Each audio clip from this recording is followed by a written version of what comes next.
This is Karen with My Impossible Dream, and I am with somebody who I used to dream about years and years ago. I am with Mark Munch Bishop, and I just have to state that I used to see Mark at the high school football games. And you still will this year? Well, I don't go to them anymore. And every year I'd say to my husband, I'm going to go up and talk to him. And both my husband and my son would say, don't bother him, he's working. And when I finally met you last year, Mark, I told you this story, and you said you should have come up and introduced yourself. There's always, now, if there was a play on, I might have said, hold on a second, because I chart all the plays so I could do my job. But just remember, I still haven't worked a day in my life. Okay.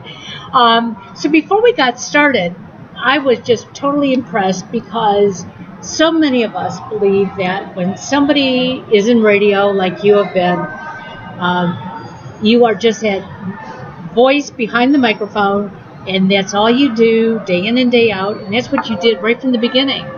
But you've been telling me some stories here that's not how you got your start.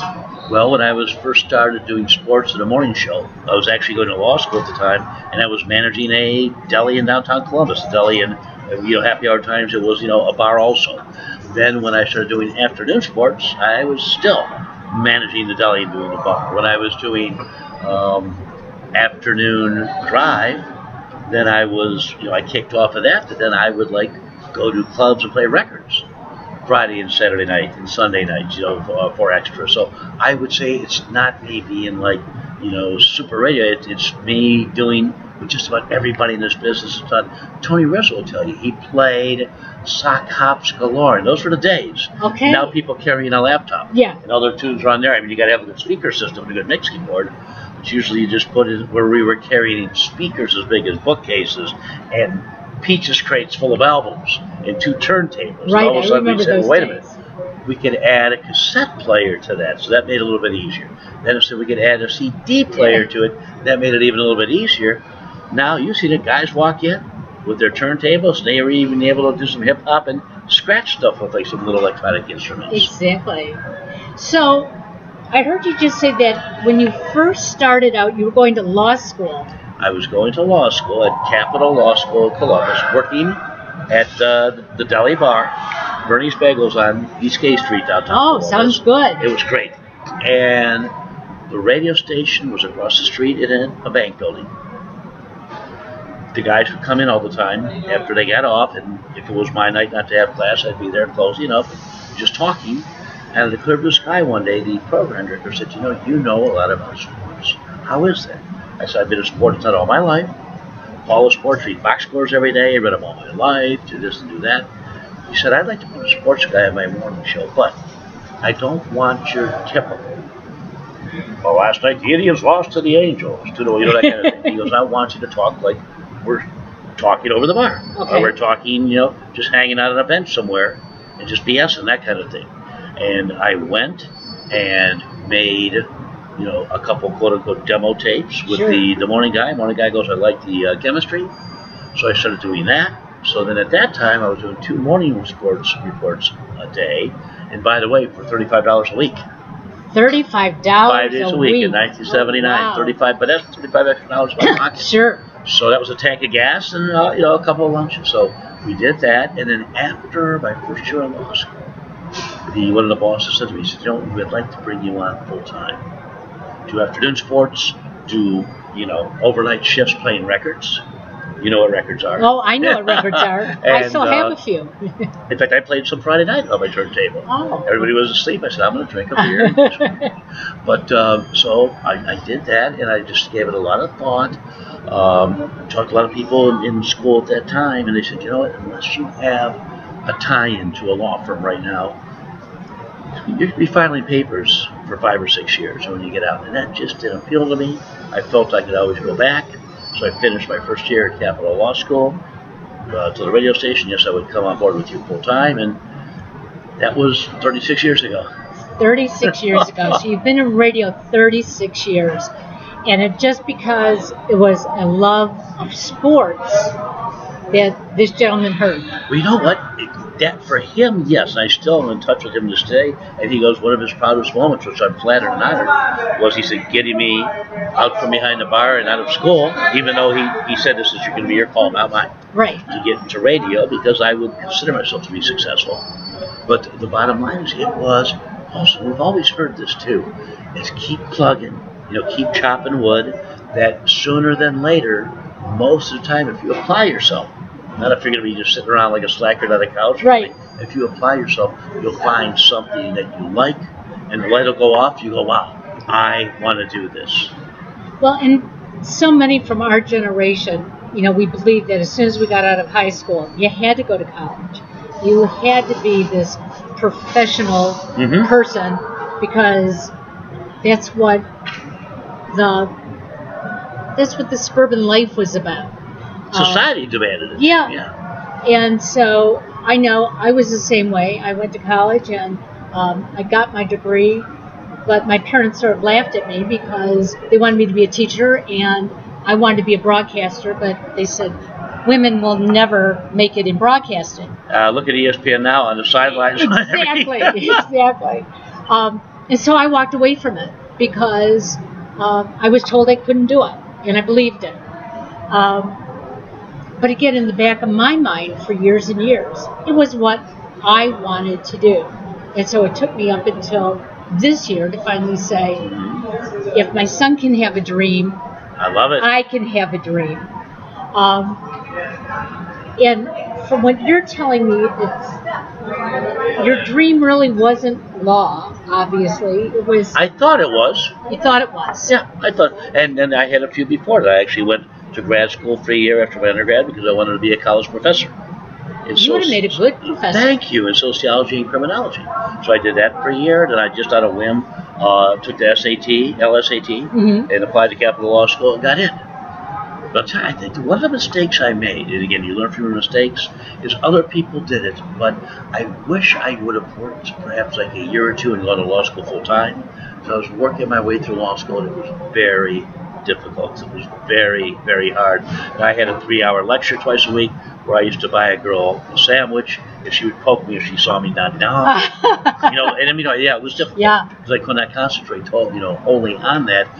But everything happens for a reason. I think that's one of the reasons too. I said that, I'm going to give this a try. And the business keeps changing, and I could probably say I keep changing with it. Well, and that changing keeps us nice and young too. Because, I agree. Yep.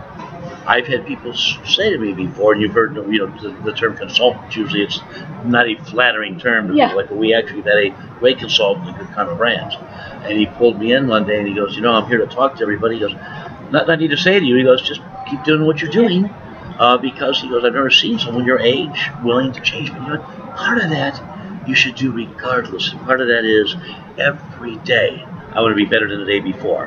And I've always joked, when I say joked, people laugh, say, oh yeah, but every time I go to a commercial break and come back and the mic turned on again, I want to be better than the time before. And in 36 years, that's a lot of getting better. That is a lot of getting better. Absolutely. Well, and I listen to you on the radio, and I think you are absolutely terrific. Thanks, Karen. When I started listening to you, you were on WMJI. You had this huge team on WMJI. You all had different parts.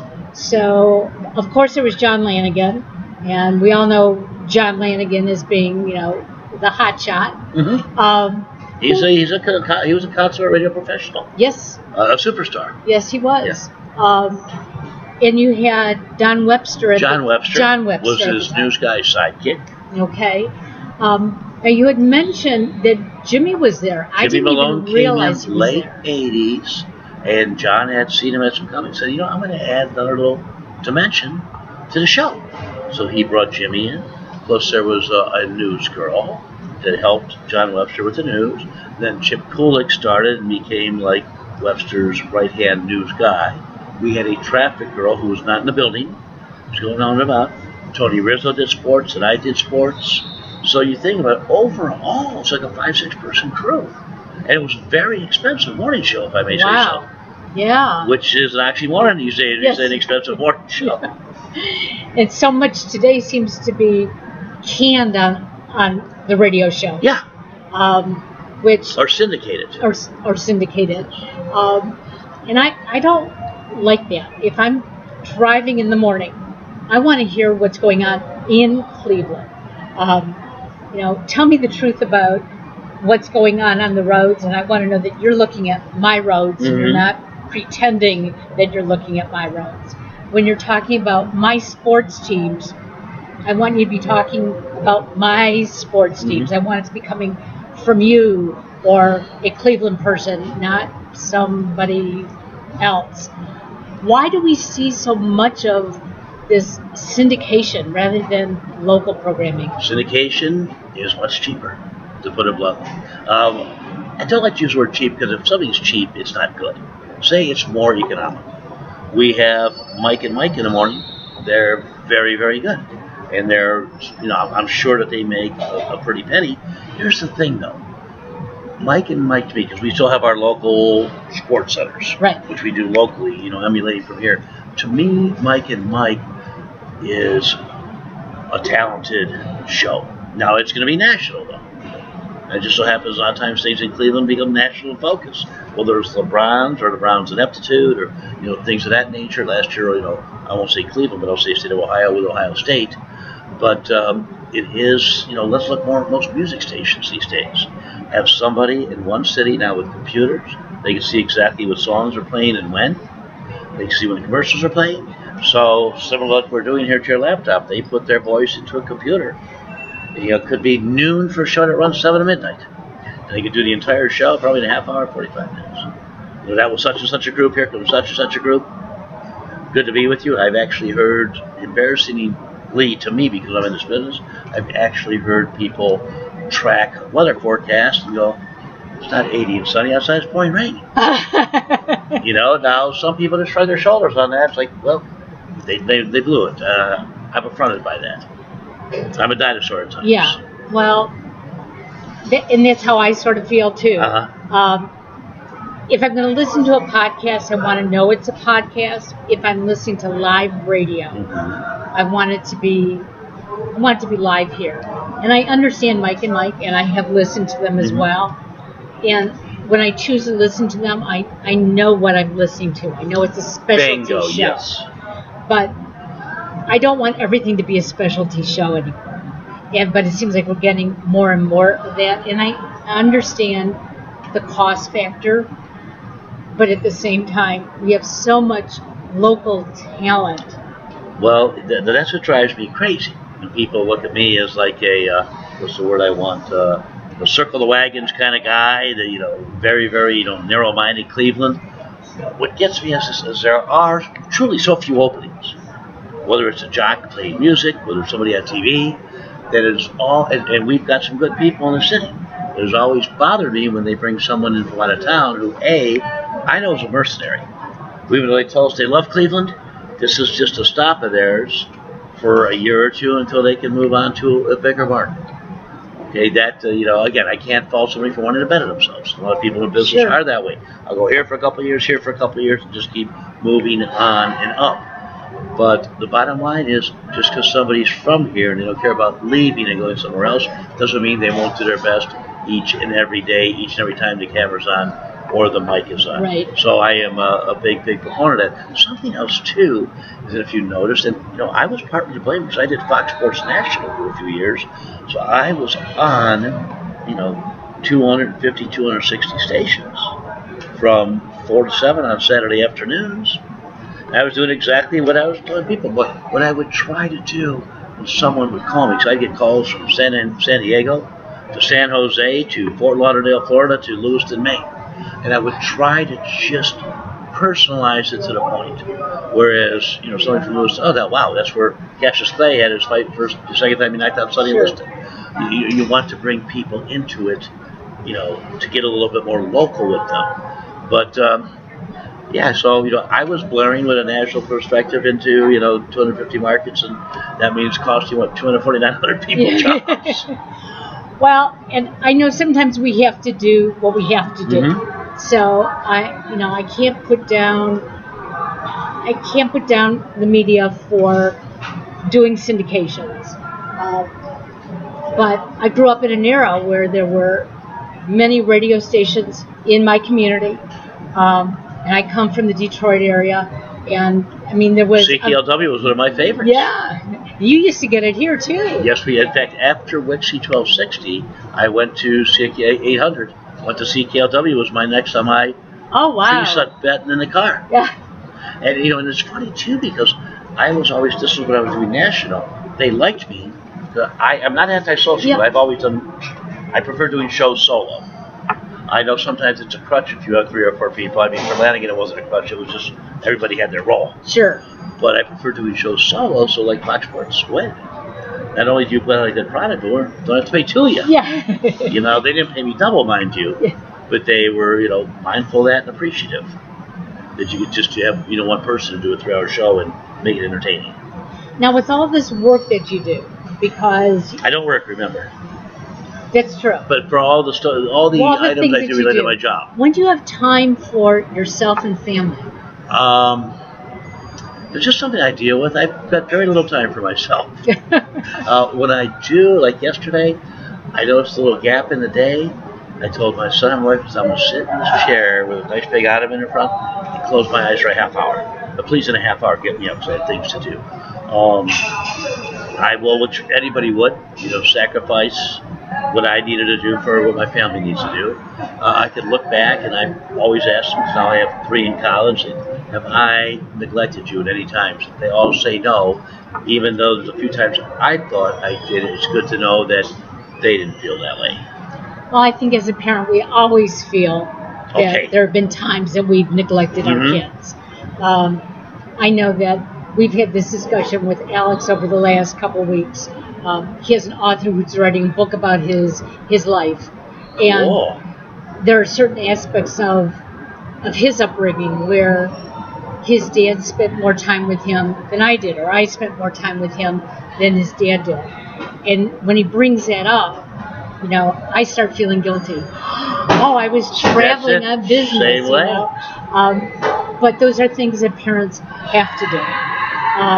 And you can't go back and change them. You can just go forward. So, you said you have 3 kids. I have 4, but this year I will have 3 in college, a freshman, a junior, and a senior.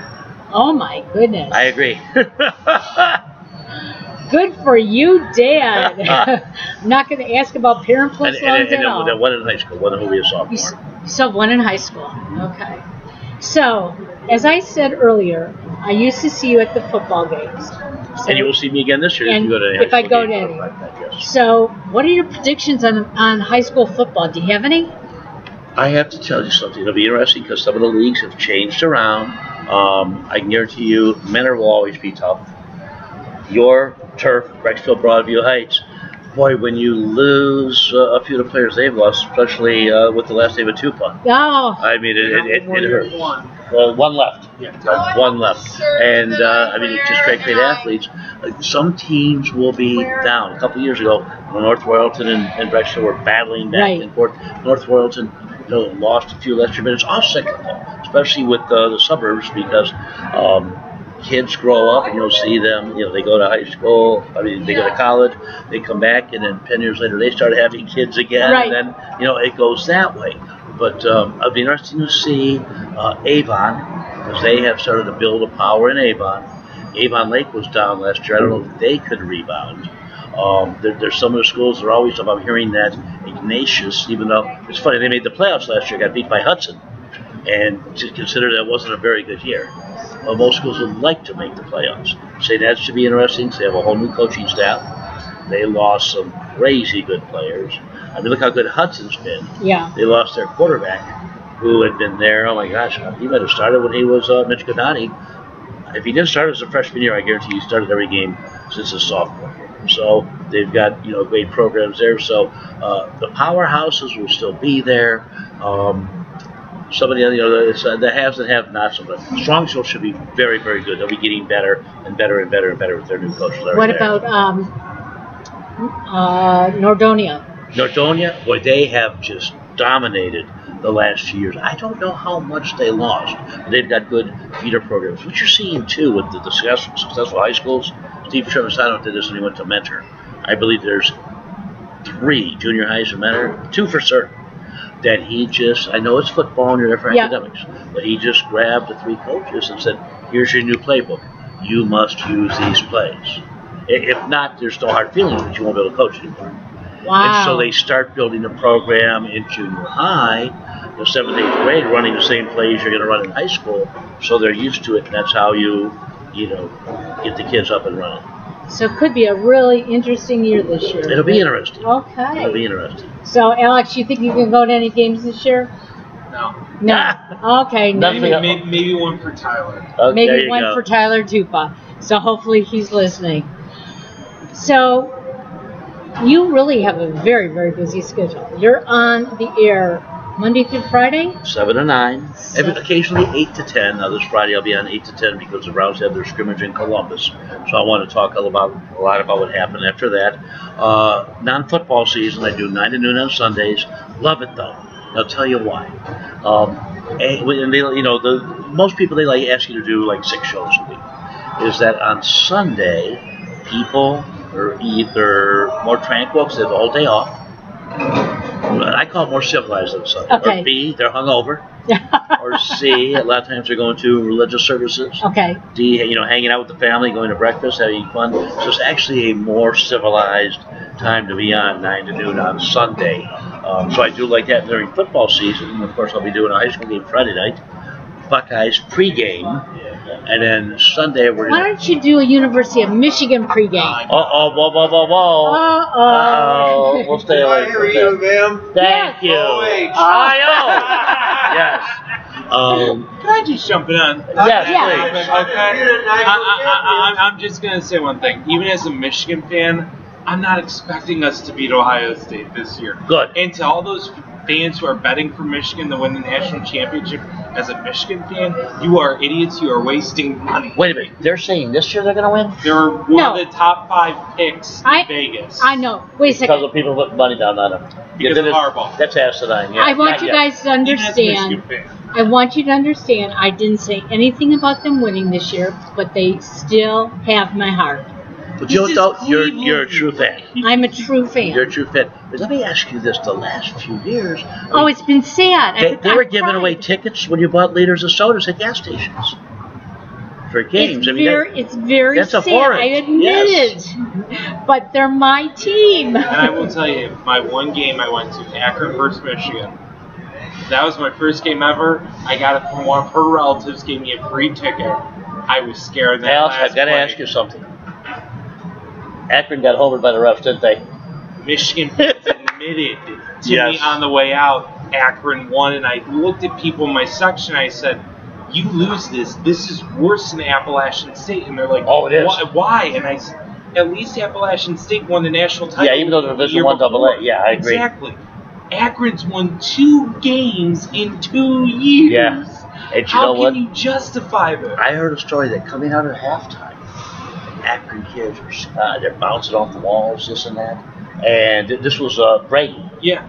Brady had Polk had taken over. And Brady Hoke was stupid in that game because Devin Funchess was destroying Akron by himself. All they had to do was keep throwing the Funchess over the middle. They stopped throwing, and I said this in the section, I'm like, what's happening with Funchess? Why aren't they throwing it to him? And everybody in the section is like, I don't know. Because I said, he's killing him in the first half. Just keep throwing it to him. Akron has no answer. What happens? They stop throwing it to him. They give Akron that chance. Even great coach in the national championship game, Ohio State and Miami. And I've had Craig Krenzel, the quarterback, tell me they were driving on the field.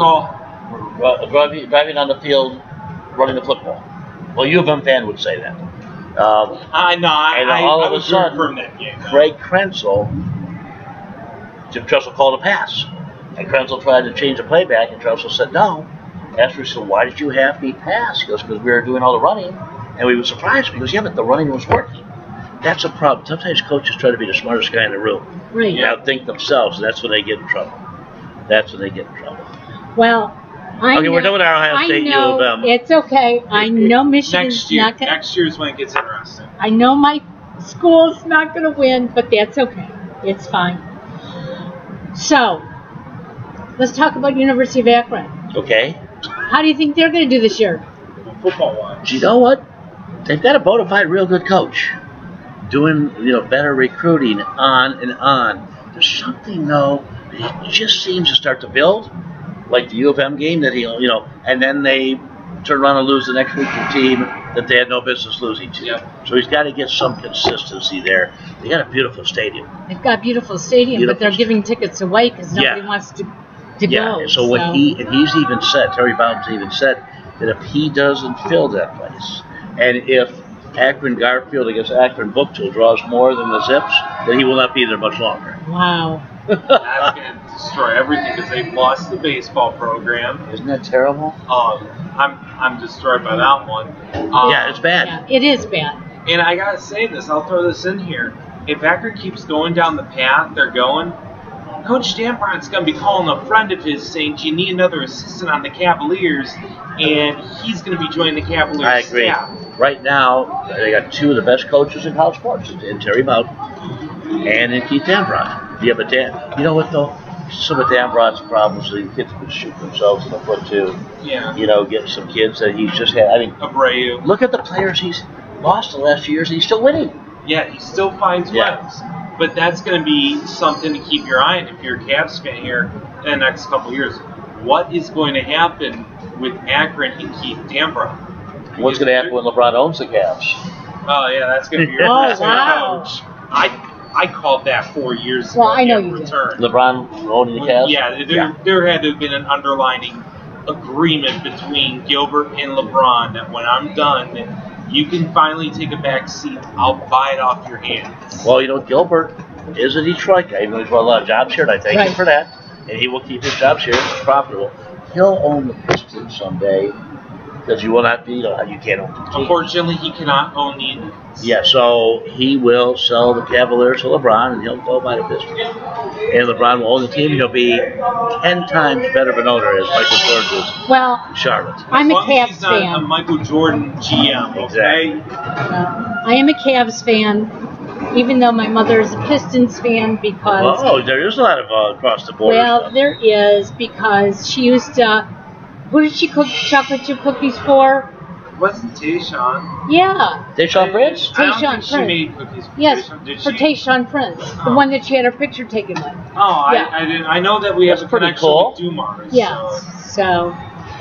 So now that we've talked those sports things, now we got that all excited. What's the future for you? The future for me is to try something new every day, get better every day, learn something new every day, not just try it new every day, and to keep making great radio, as I like to say, and to also, other duties at the station include selling. I have goals as a marketing consultant there too, which is selling advertising.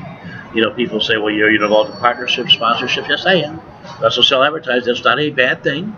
It's a great thing because you need to advertise. Right. I'll tell you what breaks my heart is a lot of times you'll see a new business, and I don't care, and my bosses feel the same because we're not going anywhere, is that when you say to somebody, what if do you have a marketing budget? No. Well, I don't care even if it's with me. But word of mouth only goes so far most of the time. Unless you're a Michael Simon or a Rocco Ringwood or someone like that. Yeah. And it actually breaks my heart at times when I see businesses, go under after 3 months because they spent every cent that they've had to open, and they just have to sometimes the crowds don't come right away when you open. Exactly. And, even a Michael Simon. Mm-hmm. You hear him on air, he's advertising B-spots on our air. Because it's word of mouth just is not enough. Mm-hmm. Yes, his food is great, his restaurants are great, but it takes one person who doesn't like something there that could destroy it. So the advertising has to overcome just one person's dislike. Oh, I agree. And sometimes it's the first time somebody goes somewhere, they don't like it, they're not going back. They're going to make sure everybody knows that they don't like it either. Exactly. And I agree with you that there's all different ways to advertise your product. And there's all different ways to get advertising. And so when you start a business, even when we started Alex's initiative, we knew that we had to get out there and publicize it and advertise it. And, the budget included us traveling and having him Because go you were out wise and enough to speak. see that and do it. I mean, there's just no choice. And there are days that we sit down and we go, oh my gosh, look what it's cost us. But at the end of the day, we go back and we say, but look where it's getting us. Bingo. And it doesn't happen overnight. And that's one of the things that you said in the beginning, that you worked multiple jobs. You were working part-time in radio. Part-time in radio, attending bar, managing a bar deli. Then when I started full-time in radio, I still DJ'd at clubs Friday, Saturday, and Sunday evenings. And you're still doing all those little things all around. In every way, shape, or form, yeah, pretty much.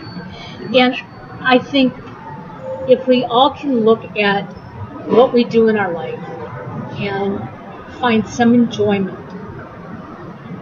Like you said before when I asked you about work and you said, I don't work. If you can turn what you're doing in life into something that you enjoy, find happiness. It means a lot. And you know what? If you enjoy it, then you're willing to put up with 80, 90 hours. Now, does that happen on norm? Yeah, it does. Yeah. Are there times, can I say, wow, like last night I probably jumped on my computer and had some things to reconcile with sales and some things to enter, new partners, this and that. Probably was on for about 3 hours. First to tell you. Last night, I'm being totally honest, I didn't feel like being on my computer for 3 hours. But I was on it for 3 hours because I knew that's what needed to be done. Right. So does your wife miss not seeing you? Lately, even though with the long hours, although she says sometimes it's not like you're here, I will be home, perhaps even a little bit more. Because now that I'm on 7 to 9, except for Mondays, we have a weekly meeting every Monday morning. And I'm still getting up usually at 6 or 7. While sit at home I try not to make any meetings before 9 a.m. So I may sit at home for 2 hours doing things. She'll come down and have breakfast. But during the day, it's a pretty long stretch. Yeah. Well, I totally understand. We appreciate her very much for letting you out in the community so that we all can enjoy you very, very much. We thank your kids for their sacrifices as well. Are any of them following in your footsteps? No. Whoa. Clay, who's at that, is a civil engineering physics major. Now, part-time, he does call games on the campus internet station. Okay. Basketball games. He plays football, so doesn't call them, but basketball, baseball, softball, women's basketball also. Maggie, my daughter, is at an MBA program at Tulane. My youngest daughter's going to Ohio State. She's going to pre-med. Oh, my gosh. And then my 15-year-old right now, as I would expect, really isn't quite sure. Although him and his friends are so sports savvy, they ask me tougher questions when I get home than most callers. Wow. Yeah. So you got your hands full. They'll grill me on some things, yes. That's wonderful.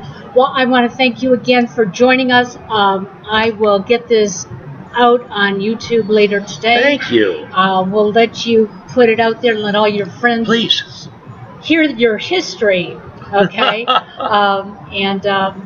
Again, thank you so much. You're welcome, I'm so Karen. glad we finally got to meet you. Thank you so much, too. Thanks. Well, you're going to